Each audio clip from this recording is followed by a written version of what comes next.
This is module 8, the last module that we have, and this is kind of an interesting module for me. When I first started in family life education, it seemed like family life education was a preventative, kind of a positive strength-based approach to families, and that individuals who had problems, they went to therapy, they went and did other things. And then I think something happened. I think the world changed a little bit. I describe it as a hum. I think there's a hum going on in the world. And as it gets a little bit louder, when people start paying attention to the hum, they can't stop paying attention to it. And what I mean by that is, I think family life has gotten harder than it's been before. And I think people are struggling at a greater level than they have before. It certainly is something that we see in the mental health field, as there are so many people seeking services and not enough providers to be able to give them the services that they need. And so as a result, we have kind of just this real struggle with mental health and family life education. And what we're finding is that people are being are showing up in various places. They're showing up in doctors' offices. They're showing up in family life education settings. They're showing up in schools. They're showing up in churches. They are showing up in different parts of society looking for help. And as family life educators, we can no longer kind of sit back and say, well, we just do education and it's just preventative. And what you need is not something we do.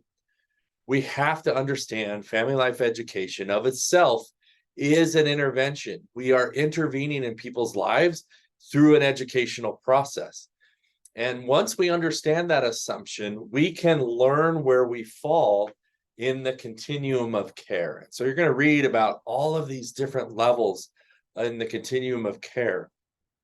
And you're going to find out that family life education is, when it comes to mental health, there's a front door and a back door. And the front door is therapy, general outpatient therapy. And the back door is going to the ER room in the hospital. And those are the two entrances that most people have to mental health treatment. But guess what? They don't always show up on the front door. Sometimes they're out in the front yard. And that's where family life education is. Sometimes they're at a church talking to a religious leader or a school or somewhere else. And as a family life educator or a professional in the field, you need to be prepared for someone who might be headed to the hospital that very night. And so you have to be on your game. Couple of things that you need to be aware of. As a family life educator, one of the topics that we address or that we have to be prepared for is individuals who are experiencing suicidal ideation. It is a very common thing that people may be having thoughts, they may be struggling, they may be really in a bad place when they're coming to see you. I've seen several people who are just getting into family life education, and in those settings where one or two people are being filtered out, and they're finding a leader and they're disclosing where they're at. And so we wind up making a referral and helping people to go to the hospital, to be checked out, to have that second set of eyes and ears, to have that psychological evaluation to see if there might be a significant intervention that needs to take place in the hospital for a short amount of time. We also may be passing people on to general outpatient therapy. And so we need to be prepared for that. We also have to be prepared for the reports that we might have to make of child abuse or elder abuse or abuse of someone of a diminished capacity. So we have to be prepared for some of those things that we might hear. What do we do if someone discloses domestic violence? What do we do if some of these things happen? So we have to be frontline workers who are ready and prepared to hear and take reports, which means we need to be able to assess. We need to ask the right questions, and we need to be prepared to do some of those things. I know we have a whole class focused on clinical skills that will help us to be prepared for those situations. But in family life education, we have to build in some understanding that those individuals might be in our audience, that we have to have those resources at the ready. So we have to know what the hotline is, what the mobile crisis number is, what hospitals are close, where are some general outpatient therapy providers that we can send people. Those are all things we have to work out ahead of time.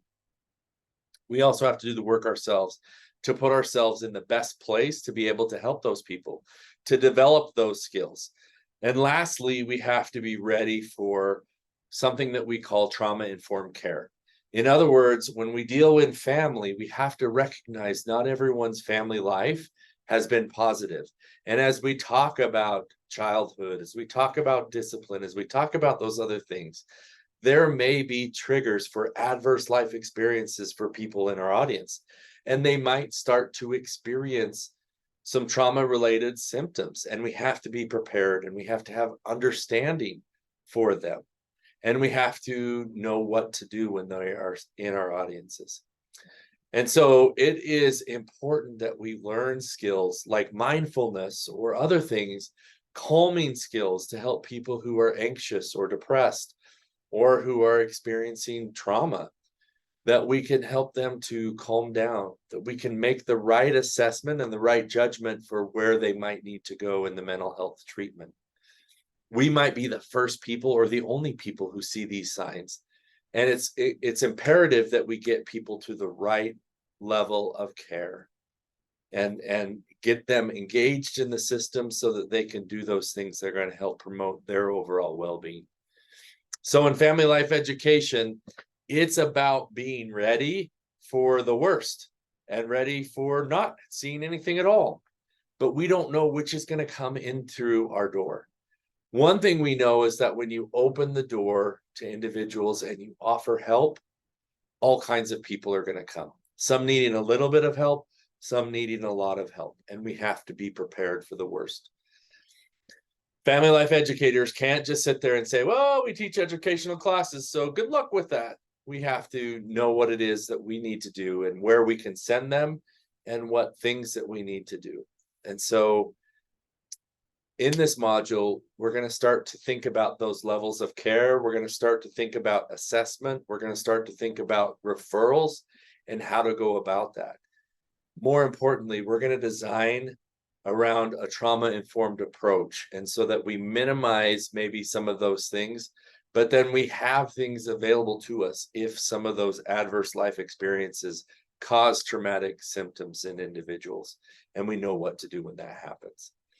So pay attention to the things in this lesson and help to understand where family life education fits and where those referrals need to be, and be prepared to make them, and be ready to sit with someone at their worst moment, maybe the first time that they've disclosed something, and know what to do and know how to get them to the next person, hand them off to the next person so that they're able to take care of them. It's not an easy world anymore, and family life educators are put on the forefront.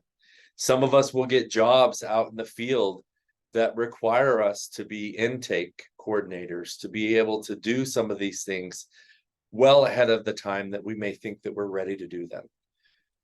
Understand that when we intervene with people, there's always a chance that something could be brought up, and we have to be ready when it is brought up to get them to the right place. You don't have to solve all the problems as a family life educator, but you do need to be prepared for all the problems coming to you. And it's very important that you recognize you're on the front line, and that it is important for you to be ready for whatever might come.